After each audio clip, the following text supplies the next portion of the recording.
Hi everybody, thanks for joining me.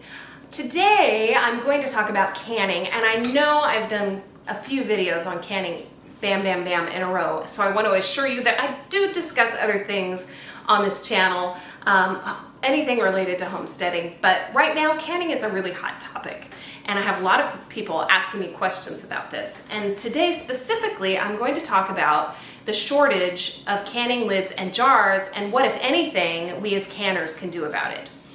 So in, I think it was August of 2020, I started to notice that in my area, the places I would normally see canning jars, so grocery stores, big box stores like Walmart, feed stores, hardware stores, you couldn't get lids all of a sudden.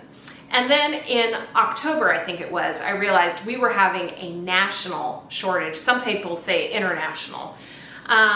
So my mother-in-law was actually, she remembers that in, I think it's 1975, there was a canning lid shortage as well. And she was sort of regaling me with stories about this and what a pain it was.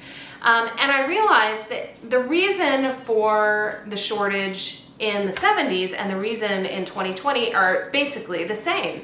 In the 70s, there was a lot of economic hardship and people decided they were going to grow big gardens to reduce their food costs, and then they were going to preserve their food. And Ball and anyone else making lids and jars just were not prepared.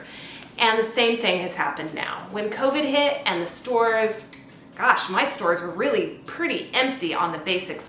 People had more time on their hands and they decided to grow big gardens and then preserve their food. And the canning jar companies just were not prepared. They didn't see it coming. I've read that online sales, just online sales for canning supplies, went up 230%. And one merchant online says their sales, which are all canning related, went up 600%. So there just was no way that Ball could have foreseen that COVID would hit and that we would have this huge demand. They just did not have enough product. But what is concerning to me is that they're saying that we won't see new lids and jars until March of next year, 2021. I don't really understand that because supposedly their factories are open. But it has everybody wondering, what are we going to do if we can't get our hands on lids and jars? I want to say first of all, I've already done a video about using reusable canning lids. These are Harvest Guard brand. I will link to my video in the description. I still have not received my Tattler lids. No word from that company at all. And I ordered, I had just ordered a few of these to test out, and I've used them for several things and liked them. And so I placed a bigger order and I haven't received those from Harvest Guard. Supposedly both companies say they have them, they have the product, it's just a matter of getting them shipped out due to high demand. So if you can, I do recommend using or buying reusable lids. Now, let me just briefly talk about the fact that they're plastic. I just want to say that in my video where I show you how to use these lids, I discuss about why that's really not a big deal. And it might surprise some people, so do go ahead and check that out. Another thing that you can do is buy online. Now, a lot of people have been burned buying lids online. In particular, I'm sorry to say, Amazon has suffered with having people inflate their prices for canning supplies, especially lids and jars. And there are also a lot of people who are buying lids off Amazon and the seller is claiming their Ball brand in the box, etc. And then they get them, they're from China. They're obviously not Ball. They don't have the logo, they have the box, but the lids don't look right and they're super thin and just not even worth using. And so unfortunately, I would not recommend buying there. But I did find a place called, what's it called? MasonJarMerchant.com. And they're in the United States. I've ordered from them and received the product, and the shipping is quite fast actually. and the prices are reasonable, the shipping is free, and no, I'm not an affiliate. I'm not earning anything by telling you about this. I'm just trying to help you out. And the only thing about them that you should know is they aren't a brand that a lot of Americans are familiar with. They're Bernardin, which is Ball's Canadian brand, and it's made here in the United States. So, and the website is trying hard to make sure that they keep their website up to date. And they've said that if they are out of the product, it won't be on the website. So you don't have to, I don't think, worry about ordering and then being disappointed because, 2 weeks later they tell you they're sold out. So I do recommend that if you need lids right now, or if you want to stock up on a few for next year just in case. But all that aside, let's just say for a moment that you can't buy any more conventional lids, you can't or don't want to buy reusable lids. What are some options? The first one that I would say is probably the most obvious, which is use a different method of preserving your food. So obviously freezing is pretty easy, works really well for most things. There has been a shortage in some areas of freezer bags, so if you like to freeze, I would recommend that you either use canning jars. You want to use the kind that don't have the shoulders at the top. You want them straight up and down, and you want to use plenty of headspace, and that is going to make the jar less likely to break. Or you might use like what Grandma used to use, the sort of Tupperware style containers. Obviously, if the power goes out, nobody likes to have a freezer then, right? So if you can, you would want to have some kind of power backup, whether that is, I don't know if you can even have solar that would run a very large freezer. Maybe you can, or a generator or something like that. Not ideal compared to canning perhaps, because it's not shelf stable, but it's an option. And hopefully you already have a freezer, because I do know in a lot of areas you can't buy a new freezer, but that seems to be changing. So that's one thing. You could also dehydrate. I've done videos on that. Solar dehydration is a possibility if you live in an arid place. Otherwise, I recommend just an inexpensive electric food dehydrator that has temperature controls. I'll put the link to the video down below. It talks a lot more about how to choose one and how to do it. Another thing would be freeze drying. Now I know there's really only one brand that is at all affordable, consumer grade, and that is Harvest Right. And a lot of people complain about the cost. It's not super cheap, but if I buy sort of a mid-range new refrigerator, it costs about the same as my medium freeze dryer, and the freeze dryer does so much more for me. So it's a matter of perspective.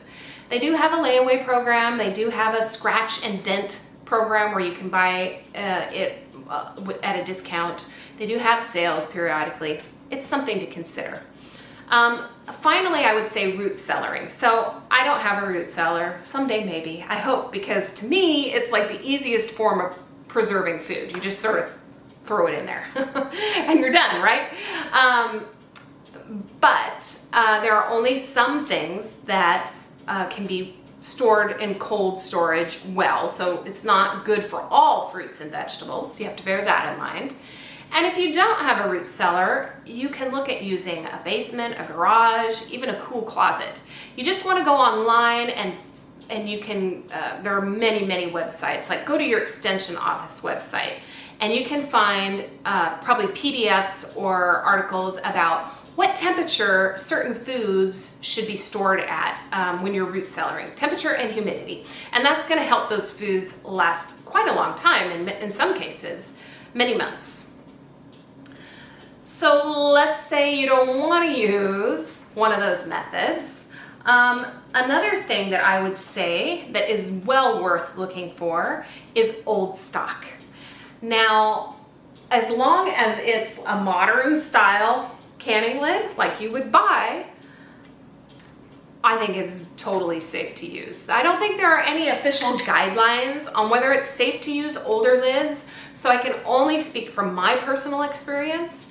I have used lids from the 1970s and every jar sealed. In fact, I loved the lids. I think they're so much better than modern lids. I guess, it's a use at your own risk kind of deal, but I personally feel that it's very safe. The only thing you need to know is, unlike modern lids where you're not supposed to boil them or simmer them on the stove before you put them on the jar, with older lids you definitely need to do that or you're not going to get a good seal. So where would you find those? There's probably some entrepreneurial person selling them online, but I would personally first go to grandma, elderly neighbors, or even somebody who used to can but isn't doing it anymore or not doing very much anymore. A lot of times they'll have unused lids in the back of their kitchen cupboards or wherever they store their jars. So definitely worth looking into. I also want to mention briefly weck jars. I discussed that in my Harvest Guard reusable canning lid video, but briefly, weck jars, I don't have one to show you, but they're a glass jar with a glass lid, and they have a rubber gasket and metal clips that hold the lid in place until you get a seal. And they're made in Germany. The problem with them is primarily expense, and I think that's due to them being imported and not being super popular over here. But it might be worth the investment to you. The other thing about them is they aren't tested safe for pressure canning. And some people have used them in pressure canning and they get a seal, and that might seem like that's safe, but we don't really know if the food is getting heated all the way through enough to kill all the bad stuff that can make you sick. So personally, I would not only use them for water bath canning, which is what they're designed for. So those are a possibility. I also want to discuss sort of a similar thing, which is using vintage jars, vintage or antique. And by this, I'm not talking about older jars that are basically the same style as we use today. I'm talking about old jars where they used a different process of sealing the jars. So here's one, and I'm not really sure how old this is. So they used these up in, I think they made them up through the 70s even, but it has a wire thing here, which is it's rusty, as they often are. And then it has a glass lid, and then you have your jar. And how it would work is you would put a rubber gasket here, put your lid on, and then you would hold the lid in place with this wire, bail they call it. So if you happen to have some of these, I have a lot of older jars just because I like history and I think they're kind of cool. I think these came from my mother-in-law's grandma. She shared a few of these jars that her grandma had used.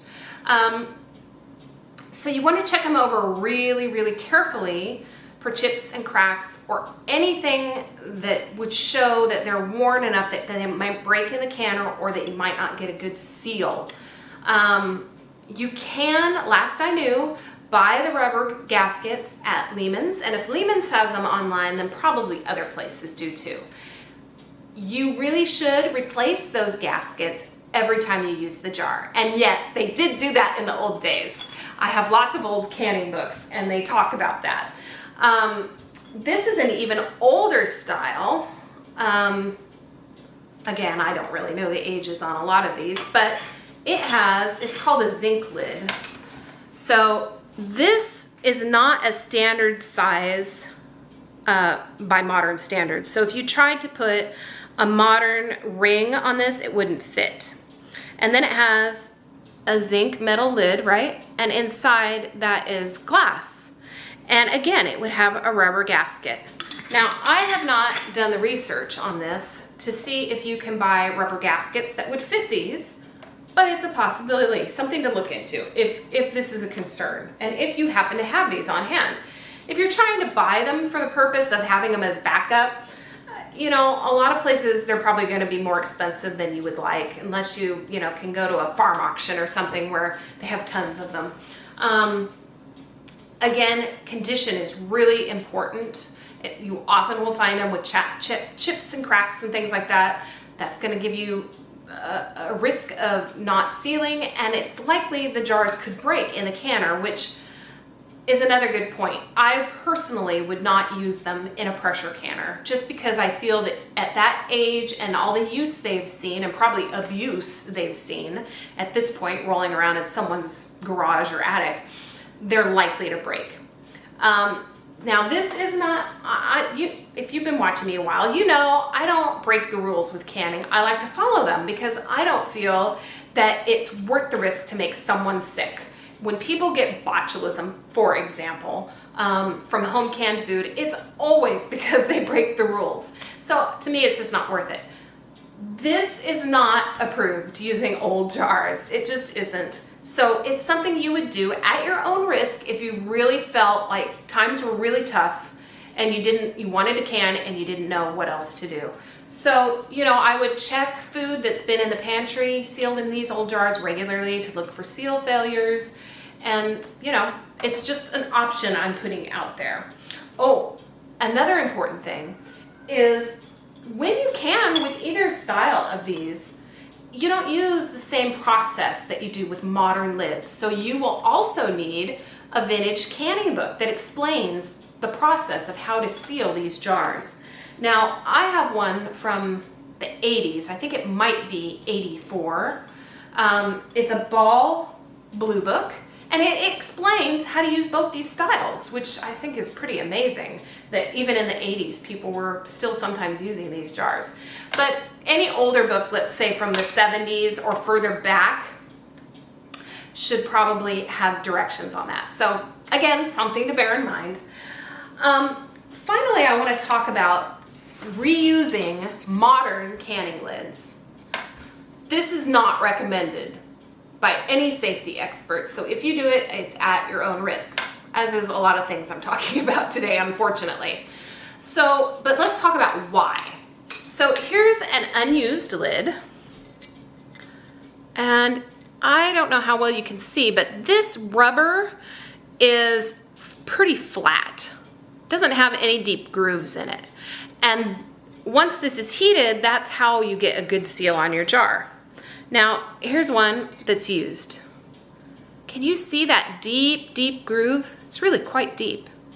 The reason it's not recommended that you reuse these is it's difficult for that rubber to reshape itself and conform to a different jar to give you a good seal. So if times were super tough and I was gonna reuse these for actual canning, it's fine to use them for frozen things you're gonna freeze in a canning jar or for dried goods.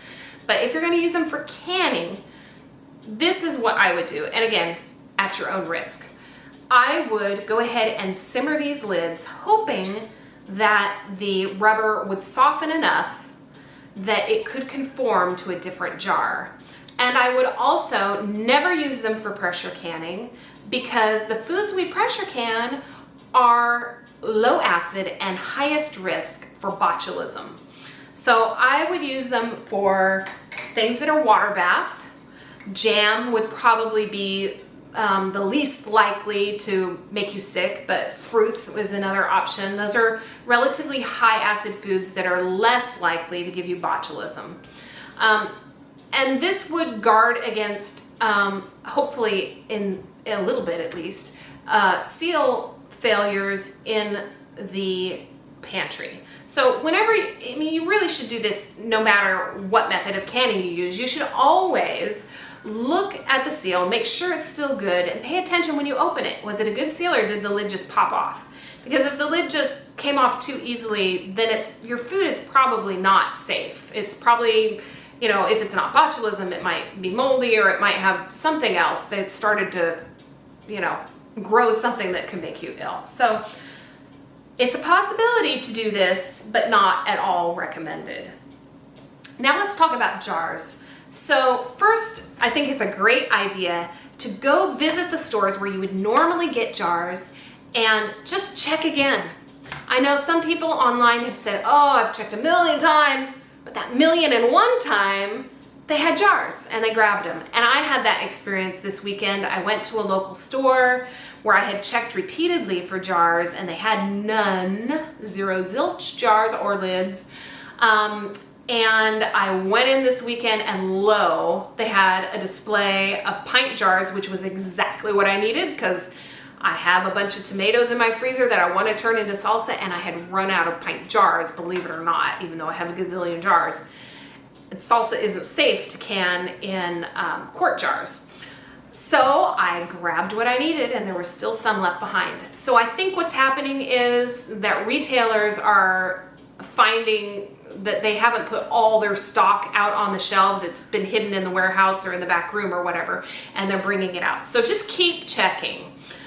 If you can't get new jars and you need jars, the next thing I would say is thrift stores, garage sales, Facebook Marketplace.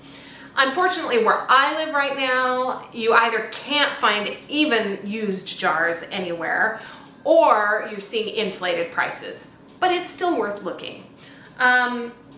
Again, just like with the vintage jars, you just want to look them over real carefully for cracks, chips, anything that might interfere with a good seal on those rims especially. I would also say go ask grandma. Ask your elderly neighbor, ask your friend who used to can and isn't canning anymore. They'd probably be more than happy to give you jars, sell you jars, whatever. It's a great way to get more jars. And it's not uncommon, especially for older people or if somebody their health has taken a turn for the worse. They're just not canning as much as they used to, or they're not canning anymore, but they still have the jars taking up room in their garage or wherever. They're probably really happy to give them to somebody or sell them to somebody who will use them. Finally, I want to talk about jars that are designed for commercially canned food, things you would buy in the grocery store. Now, interestingly, Ball often makes those jars, and it used to be, even in the 70s and 80s, lots of people used glass mayo jars and so forth for canning. In recent years, experts have warned away from that, and here's why. The rims on the jars, I don't have an empty one, so sorry, this one has pears in it. The rims where your lid is going to seal to them are not as wide, supposedly, as a regular canning jar. So, there's the potential that it won't seal as well, which is why it's not recommended and it's a use at your own risk kind of deal. That said, I have been using these style jars for canning ever since I've been canning, because in the beginning I just didn't know better and I never experienced any particular problems with them. So they usually are not like, this is not a perfect quart, but I don't really care.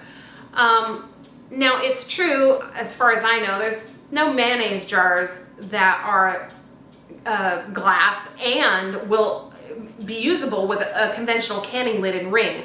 I notice in recent years they have made a lot of those jars so you can't use a conventional canning lid and ring on them. But there is still a spaghetti that is sold in jars that I can't remember if it says Atlas or Mason on them, and I don't remember the brand because I don't buy it anymore. But it's pretty obvious on the store shelf, and they do fit a regular canning jar ring. So if you use store-bought spaghetti sauce, maybe you should start buying that and saving the jars. It's just another possibility in this potential world where it's hard to get canning supplies. So I can't stress enough, use at your own risk. There's always, with all of these things, there's the risk of the jar breaking.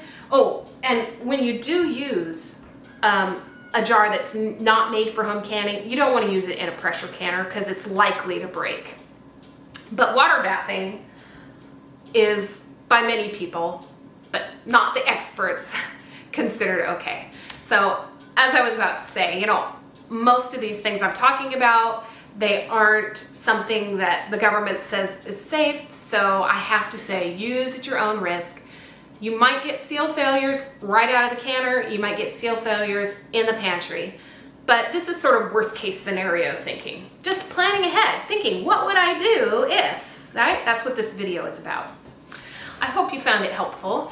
And I also wanted to say that if you have questions, I've been getting a lot of canning questions lately, but if you have questions about canning, gardening, anything homestead, homemaking, whatever, please feel free to leave a comment and I am planning on doing a video where I answer a lot of these questions.